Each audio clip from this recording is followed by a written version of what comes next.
제목이 참 지혜라는 제목 가지고 이제 말씀을 전하겠는데요. 오늘 일부 예배 때 교회에 처음 오신 분이 계셨어요. 태어나서 교회에 처음 오신 분. 전도에 온 것도 아닌데 오늘 교회에 오셨어요. 사실은 오셔서 뒤에서 예배 드리시는데 정말 예배를 드리실 때 참 말씀을 듣는다는 게 쉽지만은 않은데 오늘 그분에게 참 하나님의 때 정확하게 오셨다 생각을 좀 해보게 되었어요. 오늘 이 말씀이 어쩌면 첫 주님을 만나는 자리가 될 수도 있겠다는 생각들을 가지고 말씀을 전했는데요. 오늘 이 하나님의 말씀을 통해서 하나님의 음성을 듣는 자리가 됐으면 합니다. 제가 이제 온지 부임한 지 7년 한 5개월 정도 됐습니다. 7년 5개월 됐는데 예배 시간마다 한 번도 빠짐없이 주무시는 분이 계세요. 7년 5개월 동안 단 한 주도 빠짐없이 이제 주무시는 분이 계세요. 제 설교가 참 은혜가 넘치는 것 같아요. 예, 잠을 잘 주무시도록 해야 되는 것 같은데 뭐 제가 말씀을 드릴 수는 없지만 오늘도 이 시간 예배 드리실 때 임재석에서 자는 건 괜찮지만 그냥 피곤하실 때는 그래도 자기의 허벅지를 꼬집어 가면서도 또 하나님의 말씀을 잘 들을 수 있는 그런 자리가 됐으면 합니다. 우리의 삶을 살아갈 때 은혜가 필요합니다. 우리가 이 험난한 세월을 살아갈 때 하나님의 은혜가 없으면 살아갈 수 없어요. 그래서 하나님의 은혜를 경험한 사람들이 늘 고백하는 게 뭐냐 보면 하나님 은혜를 주세요. 은혜 없으면 살아갈 수 없습니다. 그런 고백을 하게 되는데 시편 123편 2절과 3절 말씀을 같이 한번 읽어보도록 하겠습니다. 상전의 선을 바라보는 종들의 눈같이 여주인의 선을 바라보는 여종의 눈같이 우리의 눈이 여호와 우리 하나님을 바라보며 우리에게 은혜 베풀어 주시기를 기다리나이다. 여호와여 우리에게 은혜를 베푸시고 또 은혜를 베푸소서. 심한 멸시가 우리에게 넘치나이다. 아멘.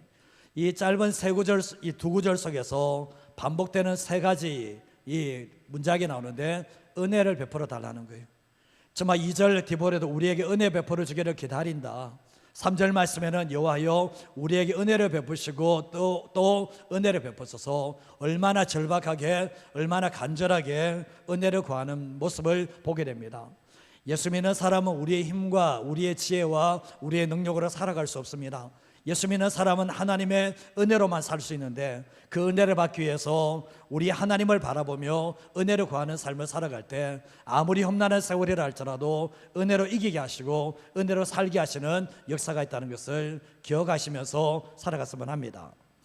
미국의 한 초등학교에서 수업 중에 선생님이 아이들에게 장래 희망이 뭐냐고 물으면서 발표하는 시간들을 가지게 되었습니다. 아이들이 정말 저마다 장래 희망이 있어서 자신의 꿈을 똘망똘망한 목소리로 발표를 하게 됐는데 정말 어떤 아이들은 저는 좋은 선생님이 되어서 정말 아이들을 잘 가르치는 선생님이 되고 싶어요 하는 애들도 있었고 또 정말 저는 돈을 많이 벌어서 사업가로 성공하고 싶어요 이런 사람들도 있었고 또한 정말 저는 사회의 불편한 일들을 해결해 줄 수 있는 정치인이 되고 싶습니다 이런 애들도 있게 되었습니다. 근데 갑자기 정말 한 아이가 이상한 대답을 하게 되는데 선생님이 너는 장래 꿈이 뭐냐고 얘기했을 때 이 아이가 이런 얘기를 했습니다. 저는 먼저 사람이 되겠습니다. 장래 희망을 이걸 이야기하게 되었던 거예요. 근데 선생님이 이 애가 무슨 생각으로 했는지 몰라서 다시 물었습니다. 장래 희망이 뭐라고 이야기하니까 사람이 되고 싶다라고 얘기했는데 이 아이가 선생님께서 그럼 뭐 때문에 사람이 되고 싶냐고 물었을 때 아이는 저는 정말 이렇게 돈을 많이 벌고 유명한 사람들도 나쁜 사람이 많다는 것을 알게 되었습니다. 그래서 저는 무슨 일을 하든지 사람의 도리를 저버리지 않는 사람이 되고 싶습니다. 이 얘기를 하게 되었던 거예요. 정말 애가 이런 얘기를 한다는 것은 쉽지 않는 거거든요. 근데 이 아이의 이름이 제임스 가필드라는 아이였습니다. 이 아이가 미국의 제20대 대통령입니다. 제20대 대통령이 되었는데 이 아이가 어렸을 때 장래 희망이 뭐냐고 했을 때 사람이 되고 싶다라고 얘기를 하게 되었던 거예요. 그리고 정말 20대 대통령이 되고 난 이후에도 어떤 위험에도 정말 뜻을 굽히지 않고 부정부패를 척결하며 미국인들의 큰 존경을 받게 되었는데 사람으로서의 지킬 도리를 지키는 것이 어떤 성공을 한 것보다 더 중요한 것을 깨달았기 때문에 이 고백을 하게 되었던 거예요. 근데 결국 뭡니까? 결국 자신의 장래 희망대로 삶을 살았다는 것을 알게 되는데, 그 사람이 어떤 일을 하는가, 어떤 업적을 남겼는가, 어떤 위치에 올라가는 것보다 더 중요한 게 뭐냐 보면 그가 어떤 사람이냐가 더 중요하다는 것을 우리는 깨닫고 삶을 살아가셔야 됩니다. 세상 사람들은 우리를 바라볼 때 너 어떤 일 하니? 너 어떤 직책 가지고 있니? 얼마나 부유하니? 이것을 가지고 우리를 판단할 때가 많이 있지만, 하나님의 사람들은 하나님께서 우리에게 원하는 것은 어떤 업적을 남겼냐가 중요한 게 아니라 우리가 어떤 사람이냐에 더 초점을 둔다는 것을 항상 기억하면서 살아가시기를 간절히 소원합니다. 시편 49편 20절 말씀에도 종기 하나 깨닫지 못하는 사람은 멸망하는 짐승과 같다라고 했거든요. 어쩌면 우리가 삶의 사람 자체가 존귀하잖아요. 그러나 깨닫지 못하면 정말 하나님께서 우리에게 무엇을 원하시고 또 주변 사람들이 어떤 삶을 살아가기를 원하는지 깨닫지 못하는 사람들은 멸망하는 짐승과 같은 삶을 살아갈 수밖에 없는 거예요. 우리가 세상을 살아갈 때 지혜가 필요합니다. 잠언 말씀에 보면 세상의 그 무엇보다도 지혜가 중요하고 은과 금에 비해서 정말 더 중요한 것이 뭐냐? 지혜라고 말씀을 하고 있는데, 지혜는 빨리 깨닫는 것이 필요한데 우리가 지혜가 늦게 열릴수록, 늦게 지혜가 얻어질수록 우리는 손해나는 삶을 살게 됩니다. 우리가 지혜가 없음으로 말미암아 세월은 흘러가는데 아무것도 깨닫지 못하는 삶을 살아가는 사람이 있거든요. 우리가 사람들은 자기 존재에 대해서 관심을 별로 안 가져요. 자기의 내면에 대해서 관심을 가지지 않는 사람들이 많거든요. 하나님께서 우리의 외적인 부분보다는 우리의 내면에 더 많은 관심을 가지고 있고, 자기의 내면을 발견하게 되면 자기의 존재 가치를 알고 하나님이 원하시는 삶을 살게 되지만, 자기의 내면을 돌보지 않는 사람은 자기 존재의 가치를 눈에 보이는 것으로 판단할 확률이 너무나 높다라는 것입니다. 우리가 신앙생활할 때 보면 어떤 사람들은 외적인 환경은 참 좋은데 내적인 병이 걸린 사람들이 있어요. 삶을 살아갈 때 행복하지 않아요. 늘 우울하고 늘 어쩌면 소망이 없는 그런 삶을 살아가는 사람들이 있거든요. 과거의 믿음의 선배들은 상황은 좋지 않았지만 내면은 건강했습니다. 그러나 오늘날 시대는 뭡니까? 상황은 참 좋은데 내적인 것이 좋지 않아서 어떤 것을 누린다 할지라도 불행한 삶을 살아가는 시대가, 정신적인 병이 있는 시대가 오늘날의 시대라고 말할 수가 있습니다. 근데 혼자 있을 때 우울합니다. 때때로 죽고 싶은 마음들도 가지고 있는데 그 이유가 뭐냐 보면 내 내면을 관리하지 못했기 때문에, 외면에 치중하다 보니까 내 내면을 관리하지 못해서 내적인 질병을 가진 사람들이 너무나 많은 시대에 지금 살고 있다는 거죠. 그래서 우리가 신앙생활할 때 예수 믿는 사람은 영적 관리를 하셔야 돼요. 그 영적 관리가 내면 관리를 하는 거예요. 내 내면 자체가 내 상황이 어렵다 할지라도, 내 상황이 내 뜻대로 할지라도 내 안에 주님이 계시기 때문에 그 모든 것을 이겨나갈 수 있는 하나님의 사람이 되는 건 그게 너무나 중요합니다. 우리가 신앙생활할 때 보면 우리가 처음보다는 나중이 중요해요. 우리가 올림픽에서 마라톤을 뛰는 사람이 42.19km를 뛰잖아요. 근데 첫 출발이 좋을 수가 있습니다. 그러나 마지막에 결승점에서 1등으로 통과하지 않으면 그건 의미가 없는 거거든요. 가만히 되돌아보면 우리의 신앙도 마찬가지입니다. 출발이 좋을 수 있습니다. 출발이 좋을 수 있지만 마지막 결말이, 마지막 끝이 좋지 않다면 그 신앙 자체는 결국은 별로 의미가 없다는 것을 알게 되는 거예요. 오늘 이 본문에서 이 솔로몬도 마찬가지입니다. 출발이 너무 좋아요. 출발이 너무나 좋지만 그 끝은 그렇게 아름답지 못한 모습으로 끝나는 모습이 있게 되는데, 우리가 신앙생활 할 때도 내가 왕년에 얼마나 신앙생활 잘했는가 주님 그거 안 물어요. 그러나 마지막 끝부분에 섰을 때 너의 신앙이 어떤 모습이고 너가 어떤 모습으로 주님 앞에 서느냐를 주님께 보시기 때문에 우리는 항상 기억하실 때도 시작보다는 끝이 좋아야 된다는 것을 기억하시면서 살기를 바랍니다. 우리가 과거에 이제 솔로몬의 지혜라는 TV 프로그램이 있었거든요. 솔로몬의 지혜라는 TV 프로그램이 있었는데, 솔로몬은 그만큼 뭡니까? 지혜로 소문난 왕이었습니다. 근데 이것은 자기가 태어날 때부터 지혜가 많았던 것이 아니라 하나님께 구해서 지혜를 얻게 되었는데, 솔로몬이 1,000번이를 들고 난 뒤에 하나님이 너무나 좋으셔서 내가 너에게 무엇 주기를 원하냐 했을 때 솔로몬이 하나님께 구했던 것이, 하나님 내게 지혜를 주세요. 듣는 마음을 주세요. 원래 원문에는 듣는 마음이거든요. 내가 재판을 할 때 정확하게 분별해야 되는데 머리로만 판단하는 것이 아니라 듣는 마음을 달라고 했어요. 마음을. 이게 바로 지혜였거든요. 근데 하나님께서 이 듣는 마음 지혜를 주고 난 뒤에 하나님께서 너무나 기뻐서 뭡니까? 부와 귀도 선물로 주시는 하나님의 역사가 있게 되었습니다. 그러나 솔로몬이 하나님의 주신 지혜가 너무나 컸는데, 근데 그 지혜를 가지고 하나님만 섬기는 삶이 아니라 엉뚱한 길로 갔다는 것을 우리는 말씀을 통해서 보게 되는데, 근데 하나님께서 어쩌면 오늘 이 말씀을 통해서, 이 잠언의 말씀은 오늘 4절 말씀에도 보면 젊은 사람들에게 지혜를 주기 위해서 이 잠언 말씀이 기록되어 있기 때문에, 젊은 사람들은, 나이가 살아갈 날이 많은 사람들은 이 잠언의 말씀을 통해서 삶의 지혜를 배우시는 게 중요하고, 전도서 말씀은 그렇지 않습니다. 전도서 말씀은 인생의 말년에, 어쩌면 인생의 말년에 삶을 살아갈 때 내 인생 되돌아보며 헛되고 헛된 삶을 살았다고 고백하지 않기 위해서는 겁니까? 정말 이 전도서 말씀을 보는 게 중요합니다. 근데 오늘 이 본문 말씀을 통해서 이제 잠언의 말씀을 압축해서 설교를 하겠는데요, 첫 번째로 할 수 있는 게 뭔가 같이 한번 읽어보도록 하겠습니다. 참 지혜는 인생의 주인과 구원자를 아는 것입니다. 참 지혜가 뭐냐? 인생의 주인이 누구냐? 내 인생의 주인이 누구고 내 인생의 구원자가 누구냐를 아셔야 되는데, 구원자를 알게 될 때 인생의 주인을 알게 되지만 구원자를 알지 못하면 인생의 주인을 알 길이 없다라는 것입니다. 우리가 여기에 계신 분들 중에 인격적으로 예수님을 만난 사람들이 있을 거예요. 그러나 이 자리에서 인격적으로 주님을 만나지 못한 사람들도 꽤 있을 거라 생각합니다. 근데 우리가 보면 내가 인격적으로 주님을 만난 것이 내가 하나님의 살아계심을 아는 정도로 그 사람이 하나님의 자녀가 되는가? 아닙니다. 그게 하나님 만난 거 아니에요. 우리는 자꾸 생각할 때 하나님의 존재를 인정하면 내가 하나님을 만난 하나님의 자녀라고 생각하는데 그거 아닙니다. 그 사람이 하나님 만난 사람 아니에요. 그냥 과정일 뿐이에요.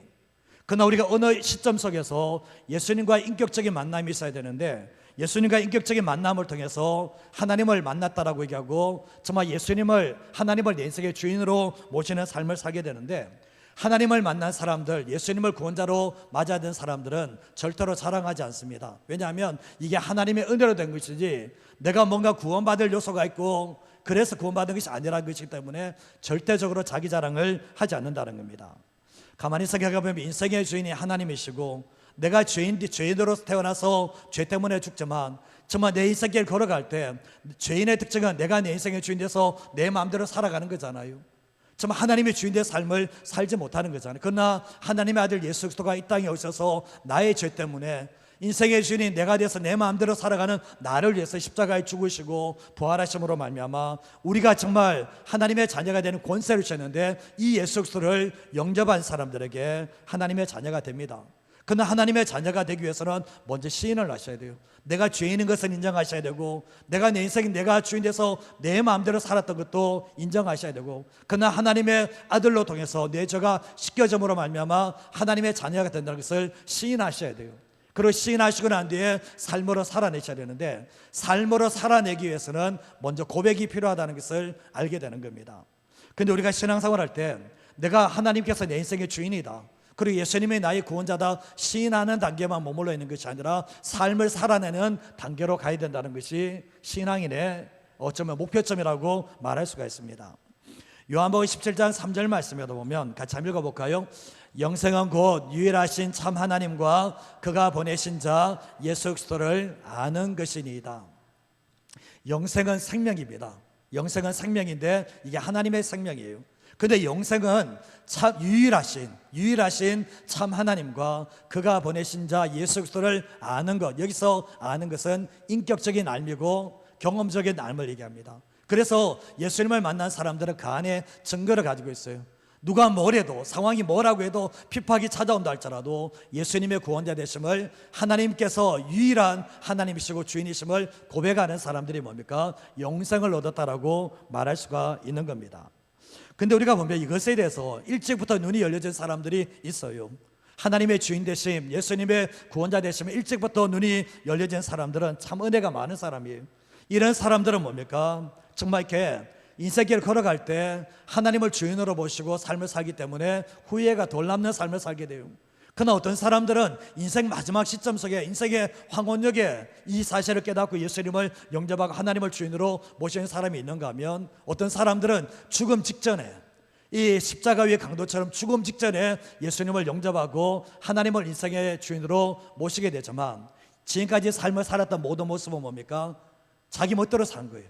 자기 멋대로 살다가 그렇게 구원을 받지만, 구원받는 것은 감사하지만 결국 뭡니까? 인생길 걸어갈 때 결국은 자기가 주인 되어서 하나님의 주인 되심을 인정하지 않은 그 모든 삶은 후회로 남을 수밖에 없다는 것을 알게 되는 거예요. 솔로몬이 그랬습니다. 솔로몬이 시작이 너무나 좋았습니다. 아버지 다윗을 통해서 정말 이렇게 모든 믿음의 유산, 신앙 유산을 다 받았는데 그 신앙 자체가 올라가지 못합니다. 부모님으로 받은 것은 오래 못 간다라는 거예요. 근데 결국 뭡니까? 가면 갈수록 솔로몬은 부모님으로부터 받은 유산은 참 많았지만 가면 갈수록 어긋난 삶을 살아가는 모습을 보게 되는데 결국 뭡니까? 하나님의 주인 되심을 머리로는 알지만 삶으로는 결국 뭡니까? 자기 인생의 주인이 자기가 돼서 삶을 살았다는 것을 알게 되는 거예요. 우리가 신앙생활할 때 감당하지 못할 너무 지나친 복은 그 사람에게 축복이 아니라 저주가 됩니다. 부모님들이 자녀들을 사랑한다고 해서 그 자녀들에게 지나친 복을, 유산을 물려주잖아요. 그게 자녀들에게 복이 안 돼요. 그게 저주입니다.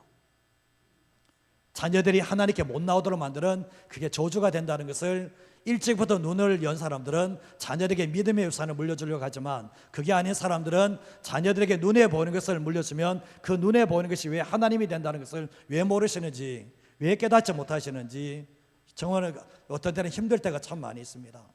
오늘 이 본문에서도 보면 이사야 1장 2절에서 3절 말씀부터 한번 읽어보겠습니다. 하늘이여 들으라, 땅이여 귀를 기울이라. 여호와께서 말씀하시기를 내가 자식을 양육하였거늘 그들이 나를 거역하였도다. 소는 그 임자를 알고 나귀는 그 주인의 구유를 알건만은 이스라엘은 알지 못하고 나의 백성은 깨닫지 못하는도다 하셨도다. 이 말씀에 이사야가 하늘과 땅을 정의로 삼는데 뭐라고 얘기합니까? 1절 말씀에 뭐라고 했나 보면 여호와께서 말씀하는데 내가 내 자식을 양육하였거늘 그들이 나를 거역한다는 거예요.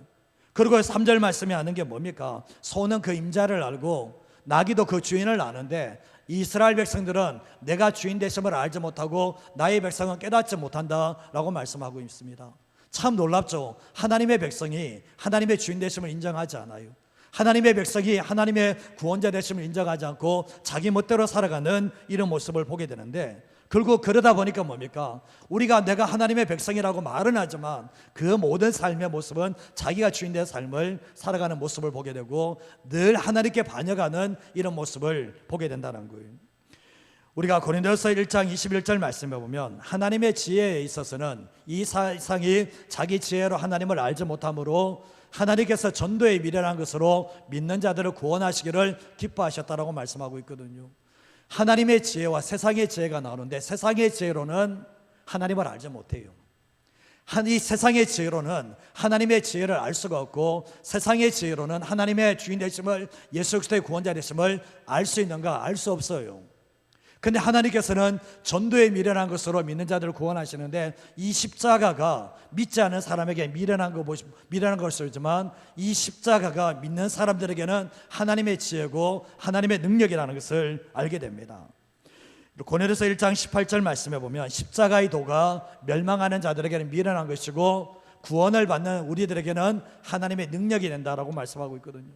아무리 지나가는 사람이 십자가에 대해서, 예수님의 십자가에 대해서 이야기해도 십자가에 대해서 무시하는 사람들은 아주 저 사람이 똑똑한 사람이었지만 미련한 사람이 될 수밖에 없고, 이 십자가의 도가 우리를 구원하고 십자가의 도가 우리에게 생명을 준다는 것을 아는 사람들은 하나님의 지혜와 하나님의 능력을 받은 사람이라고 말할 수가 있는 거예요.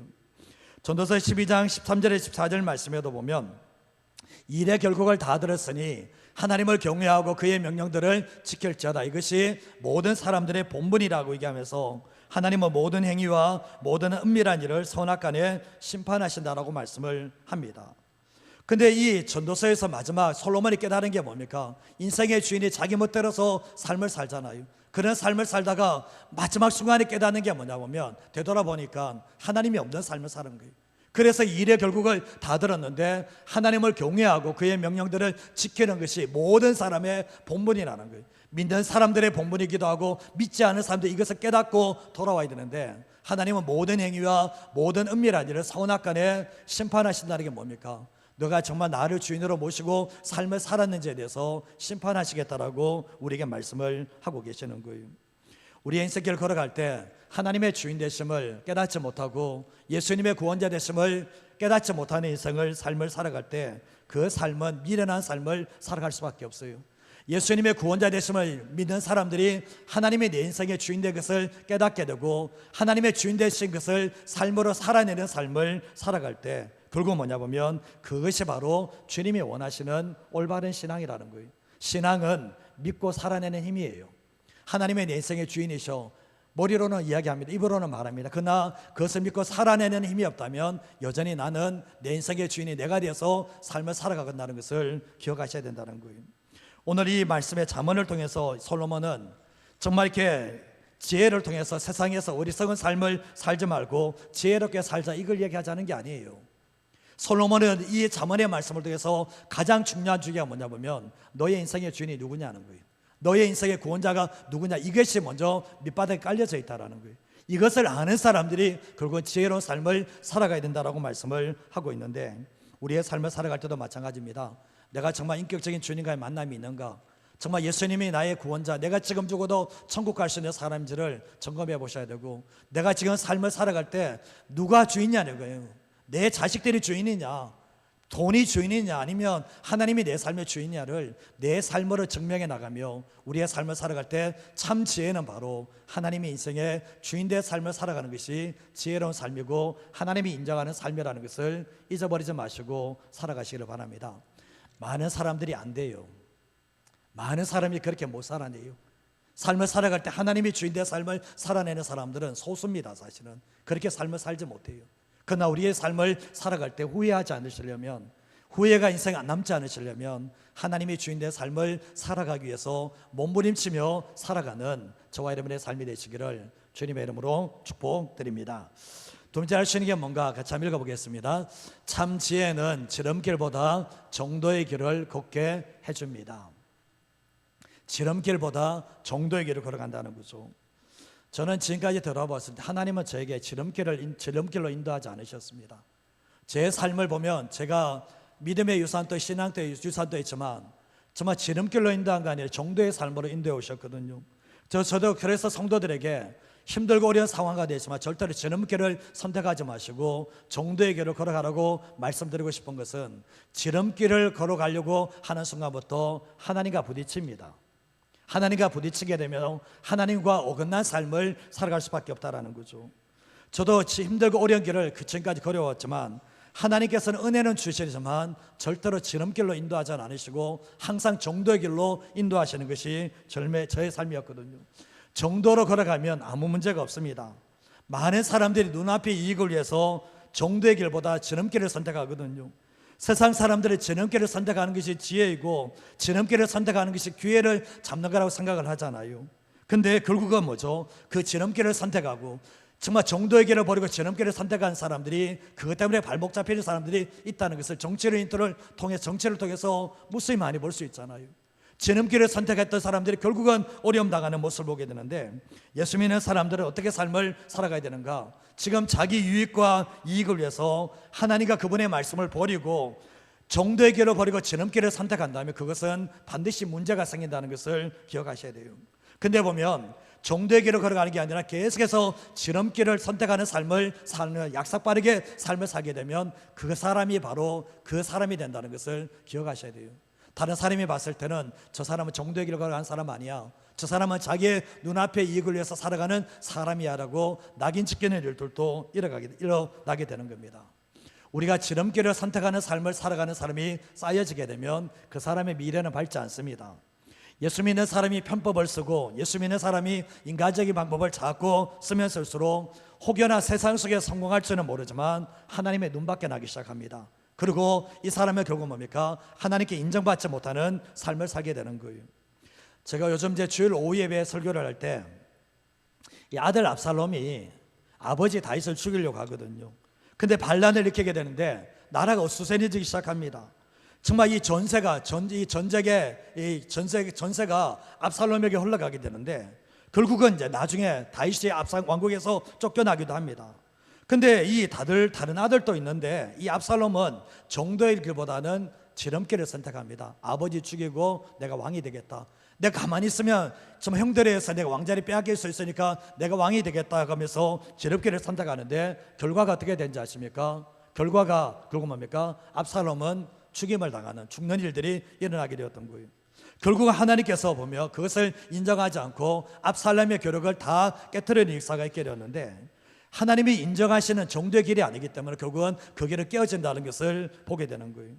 우리의 삶을 살아갈 때 지름길을 걸어가면 잘 될 것 같습니다. 사실 그렇지 않습니다. 우리의 신앙도 지름길을 가면 잘 될 것 같지만 아니요, 그 퇴보하는 길이에요. 뒤로 계속해서 물러나는 길이거든요. 그러나 우리의 삶을 살아갈 때 미련을 하리는 만큼 정도의 길을 걸어가면 아무도 문제가 생기지 않습니다.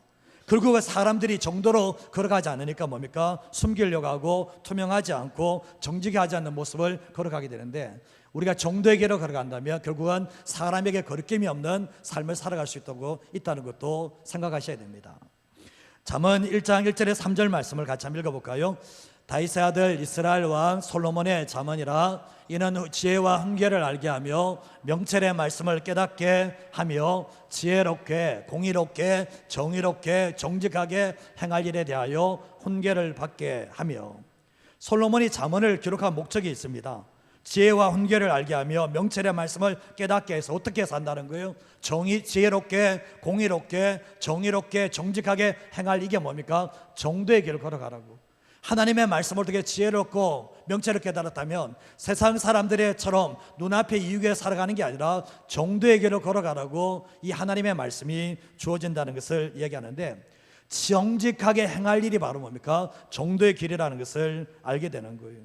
결국 뭡니까? 우리의 신앙생활 할 때 솔로몬이 지름길을 선택했잖아요. 하나님만 의지하지 않습니다. 세상 사람들처럼 살아가는데, 그럼 뭡니까? 하나님은 말과 병거들을 의지하지 말라 그러는데 말과 병거들을 사들이기도 하고, 그리고 정략 결혼을 통해서 뭡니까? 정말 다른 나라의 공주를 데려와서 정략 결혼을 함으로 말미암아 결국 뭡니까? 우상 숭배를 하도록 만들었던 것이 솔로몬의 특징이었다는 것을 알게 되잖아요. 이게 하나님이 기뻐하시는 거 아닙니다. 솔로몬이 정도의 길을 걸어가지 않고 하나님과 그분의 말씀을 붙잡는 정도의 길이 아니라 세상과 타협하는 정말 이렇게 지름길을 선택했을 때 결국은 어떻게 됐습니까? 그 인생 말로가 좋지 않고, 그리고 마지막 인생 끝났을 때 나라가 두 조각이 갈려지는 그러한 일들이 일어나게 되었던 거예요. 우리의 삶을 살아갈 때 지름길은 망하는 길입니다. 지름길은 망하는 길이고 정도는 우리를 살려주는 길이라는 거예요. 우리의 삶을 살아갈 때 예수 믿는 사람들은 세상 사람들 약사삭 빠르게 요리조리 피해가면서 정말 이렇게 뭔가 이게 자꾸 지름길로 가려고 하는 사람이 있습니까? 그거 버리지 않으면 하나님께 눈밖에 나고 언젠가는 오염을 당할 수가 있다는 거죠. 그래서 우리는 신앙생활 할 때 미련하리는 만큼 하나님과 그분의 말씀을 붙잡고 정도의 길을 걸어갈 때 하나님이 인정하신다는 것을 기억하시길 바랍니다.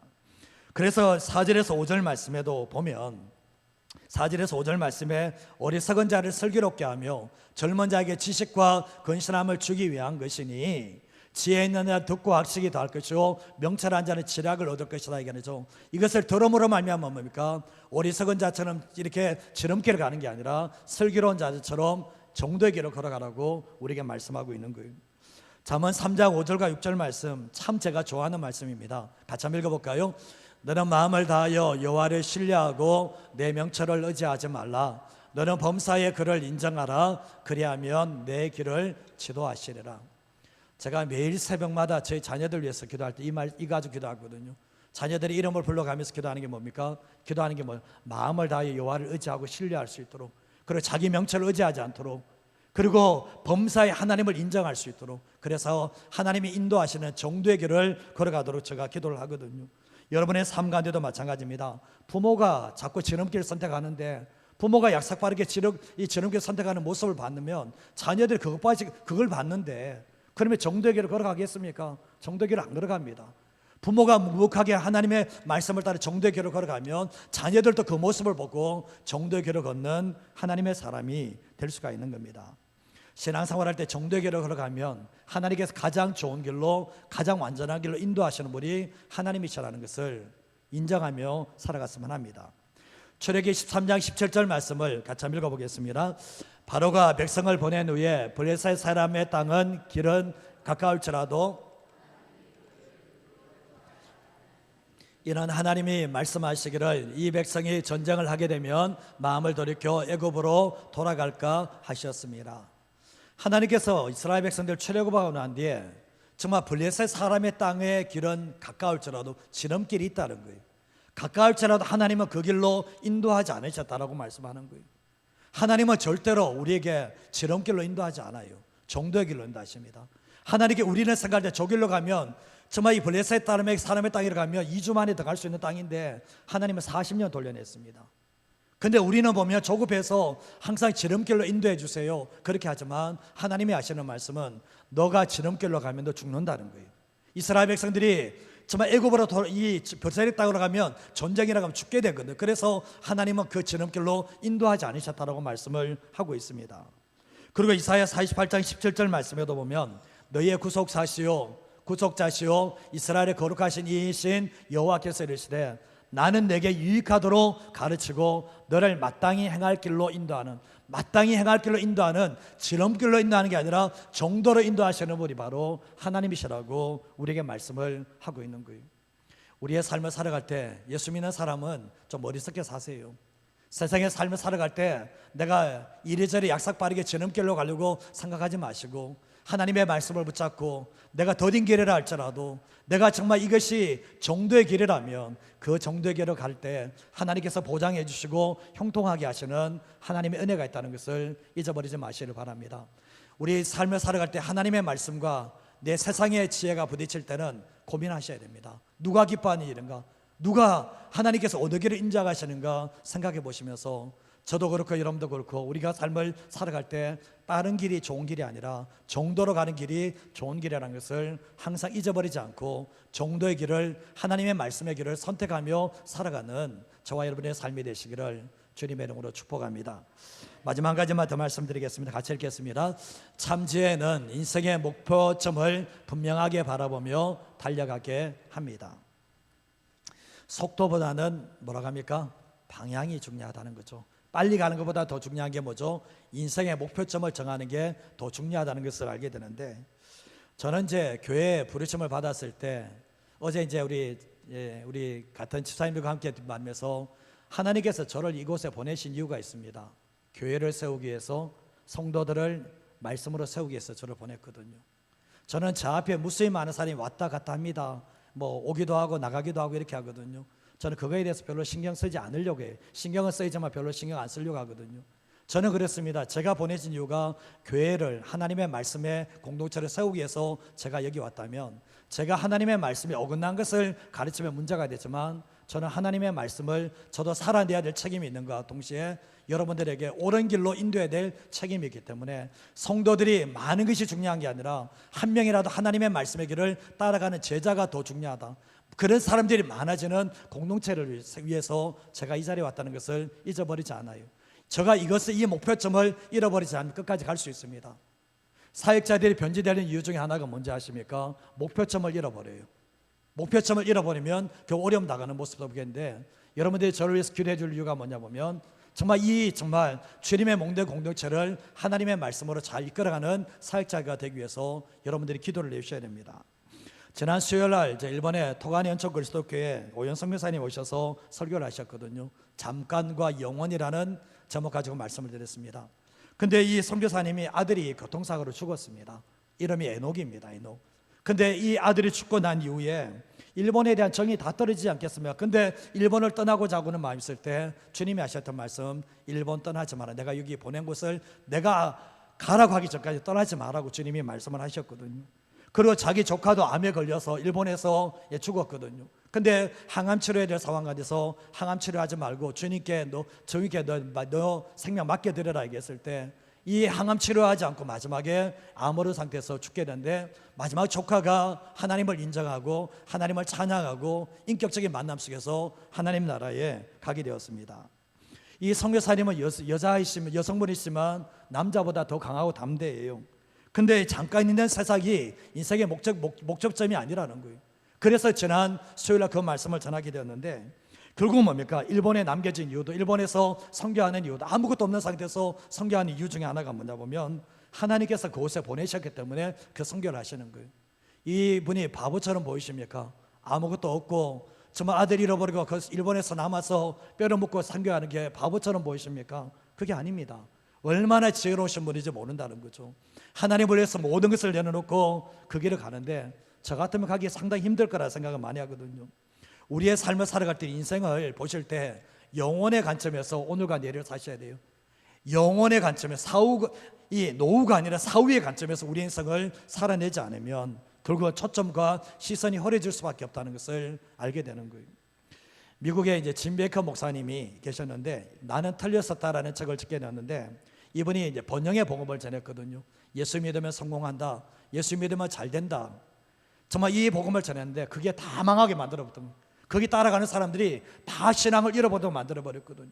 십자가의 복음, 자기 죽음의 복음, 자기 복음의 복음을 전하는 게 아니고 예수 믿으면 복 받습니다. 이런 걸 가지고 하게 되었는데 물론 예수 믿으면 형통의 축복을 받는 것은 맞아요. 그러나 안 받으면 어떡할 건데요? 안 받으면 주님 버릴 겁니까? 아니잖아요. 주님의 길 가야 되잖아요. 우리의 삶을 잘되고 못된 것은 주님의 손에 달린 거고 나를 구원하신 십자가 바라보며 내 자신을 부인하고 나의 십자가를 주님을 따라가는 것이 예수 믿는 사람들의 길이지. 예수 믿는 사람이 하나님의 복을 받으며 삶을 살아가는 건 처음부터 다시 하세요. 신앙생활. 그 신앙은 주님이 인정하지 않아요. 그 신앙 주님이 원하지 않아요. 그거.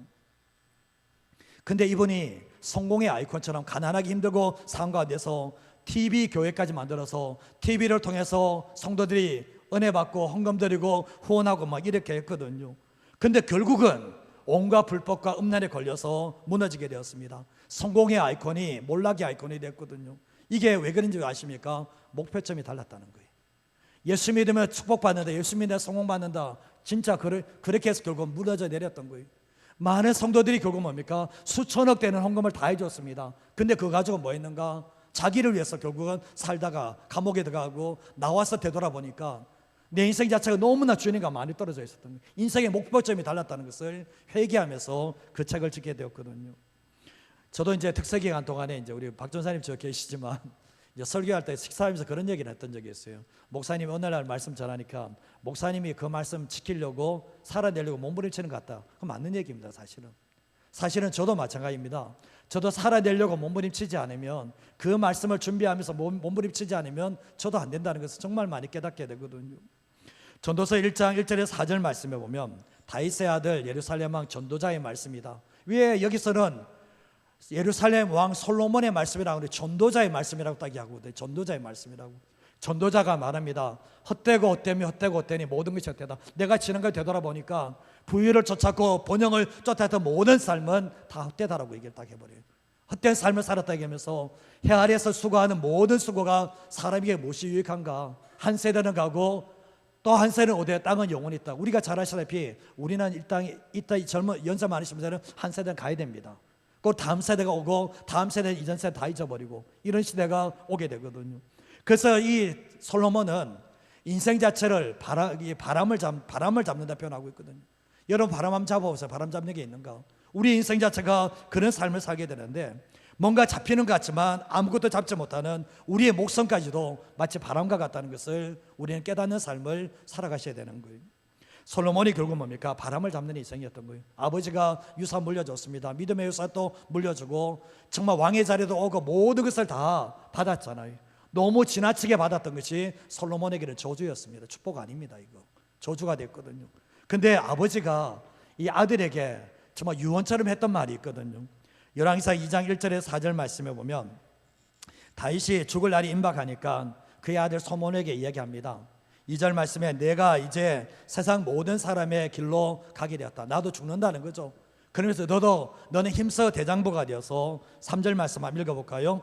내 하나님 여호와의 명령을 지켜 그 길로 행하여 그 법률과 계명과 율례와 증거를 모세의 율법에 기록한 대로 지켜라. 그리하면 내가 무엇을 하든지 어디로 가든지 형통할 것이다. 그리고 뒤에 말씀에 오면 뭡니까? 자손들이 정말 삶과 마음을 다해 성품을 다해 진실이 하나님 앞에 행하면 이스라엘 왕위에 오래 사람이 끊어지지 않겠다 한 말씀을 이루게 할 거라고 주님의 말씀을 하셨던 거예요.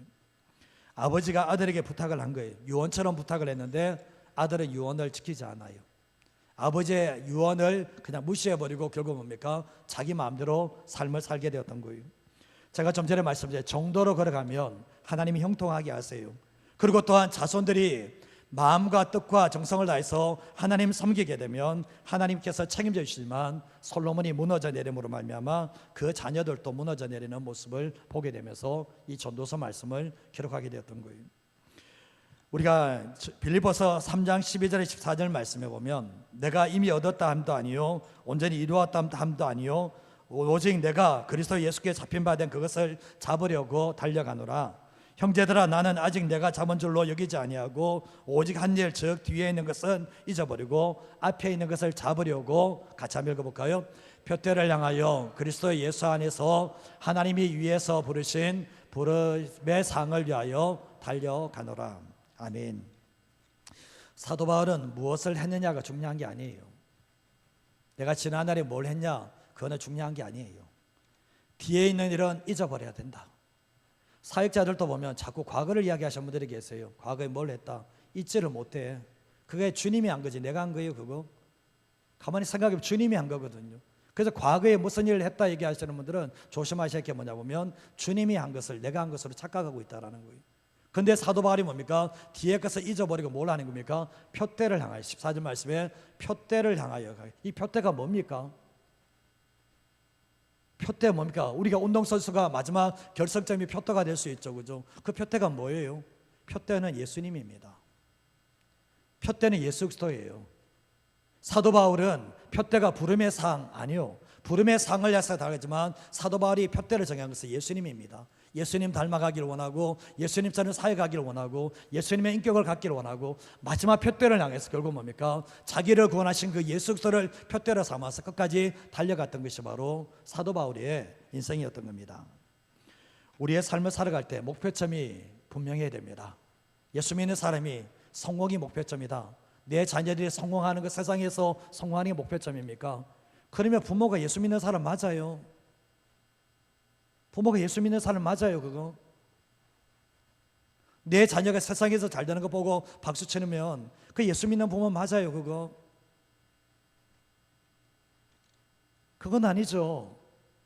물론 잘못되라는 건 아니에요. 그러나 우리 자녀들이 잘 돼야 될 이유가 뭐예요? 예수님 때문인 거예요? 아니면 부모 때문이에요? 한국교회가 지금 어려움 당하는 이유가 저도 똑같이 포함됩니다. 어려움 당하는 이유가 뭡니까? 과거에는 믿음의 유산을 물려주기 위해서 부모가 몸부림쳤지만 그 좋아지는 상황 가운데서 이제는 뭐냐 보면 내 자녀들이 세상에서 성공하기를 원해요. 주님은 없어. 이게 지금 문제가 되어 있다는 거예요. 우리의 삶의 목표점이 뭐예요? 저도 그럴 때가 많습니다. 어떤 자존심 상할 때가 참 많을 때가 있는데 우리의 인생의 목표점이 뭐예요? 예수님 맞습니까? 우리가 우리의 인생의 목표점이 영혼을 바라보면서 지금 살고 있는 삶이라면 괜찮지만 저와 여러분들의 목표점이 예수가 되지 못하고 정말 우리의 목표점이 정말 노후가 아니라 사후가 되지 않는다면 우리는 우리의 삶 자체가 어떤 삶으로 끝날지 모르는 그런 삶을 살고 있다는 거예요. 솔로몬이 헛되고 헛되다 그러잖아요. 솔로몬은 목표점이 하나님이 아니고 말씀도 아니에요. 솔로몬이 헛되다 헛되다 했을 때 그의 인생의 목적이 영혼도 아니었습니다. 아버지가 죽는 모습을 보면서 자신도 저렇게 들어가야 된다는 걸 알고 있어도 뻔히 알면서 가고 결국 인생의 목표점이 이 땅에 맞춰져 있고 이 땅의 성공에 맞춰졌을 때 결국 헛되고 헛된 삶을 살았다라고 우리에게 말씀을 하고 있는 거예요. 우리의 삶을 살아갈 때 예수 그리스도가 목표점이 되셔야 되고 하나님과 그분의 나라가 목표점이 되셔야 되고 하나님의 말씀이 목표점 된 삶을 살게 되면 우리의 삶이 어려움은 있겠지만 하나님께서 동행하시는 삶을 살게 되어 있어요. 그러나 기억하셔야 될 것이 우리의 삶의 목표점이 죄송하지만 내 자녀가 되어 있고 눈에 보이는 돈이 되어 있고 이런 성공이 되어 있고 이런 삶을 살 때 솔로몬은 왕으로서 모든 것을 다 누려봤던 사람이 마지막 죽는 순간까지 아무런 부족함이 없었던 사람이 했던 말 자체가 헛되고 헛된 인생 살았다. 헛되고 헛된 인생 살았다. 나는 내 인생의 목표점이 하나님이 아니었다. 내 인생의 목표점이 한 말씀도 아니었다. 오직 나였다. 이런 고백을 하게 되잖아요. 그래서 우리는 신앙생활할 때 어떤 삶을 살 것인가 결단하셔야 돼요. 정말 결단하지 않으면 어제와 똑같은 삶을 살게 되고 결단하지 않으면 내 미래는 달라지지 않아요. 저는 우리 믿음의 부모님들이 자녀손들에게 신앙을 물려줬으면 좋겠습니다. 신앙을 줄 물려주셔야 돼요. 내가 정말 목숨 걸고 예수님을 섬기고 내가 목숨 걸고 하나님과 하나님의 나라를 섬겼던 그 신앙을 물려줘야지. 내 자식 잘 된다고 그렇게 기쁘십니까? 교회도 안 다니는데, 예수님도 안 믿는데 그렇게 좋으세요? 그 부끄러울 줄 알아야 되는 거 아닙니까? 부끄러워할 줄 알아야 되는 거 아니에요? 정말 부끄러운 일입니다. 그거는 되돌아보면. 그래서 7절 마지막 구절인데 한번 읽어보도록 하겠습니다. 잠언 1장 7절 한번 읽어보도록 하겠습니다. 여호와를 경외하는 것이 지식의 근본이거늘 미련한 자는 지혜와 훈계를 멸시하느니라. 여호와를 경외한다는 게 뭡니까? 하나님을 바라보는 거잖아요. 하나님 한 번 바라보는 게 여호와를 경외하는 거 아닙니까? 그 사람이 결국 뭡니까? 하나님의 지혜가 있는 사람이잖아요. 그러나 미련한 사람들은 뭡니까? 저도 그렇습니다. 저도 막 가만만 있으면 막 주님 앞에 올바르게 서 있지 않으면 저도 목표점이 자꾸 흐려질 때가 많습니다. 그렇게 연단을 많이 받아도요. 우리 성도님들도 마찬가지지 않습니까? 됐다고 하는 사람이 어디 있습니까? 사실은 죽기 전까지는 된 사람 없어요. 그러나 우리가 삶을 살아갈 때 항상 인생의 목표점이 땅으로 내려올 때도 다시 보셔야 되고, 다시 보면서 다시 주님 붙잡으셔야 되고, 끝까지 결국 뭡니까? 정말 마지막 종착역에 도착할 때까지는 안심하지 말고 끝까지 달려가야 되는 것이 우리의 인생이라는 것을 기억하시면서 살아가셔야 됩니다. 오늘 이 말씀을 기억하시면서 세 가지의 말씀을 드린, 잠언의 말씀이 여러 가지가 말씀이 있겠지만 전체적으로 말씀을 드렸는데, 참 지혜는 예수님을 통해서 인생의 주인이 누구냐, 깨닫는 것으로만 끝나는 게 아니라 살아내는 것이 결국은 중요하다는 것을 말씀하고 있고, 참 지혜는 지름길을 선택하는 것이 아니라 정도의 길을 선택하는 거다. 그리고 더 나아가서 참 지혜는 인생의 목표점을 정확하게 바라보면서 그 길을 달려가는 것이 참된 지혜라는 것을 잊어버리지 마시고 살아가는 저와 여러분 되시기를 주님의 이름으로 축복드립니다.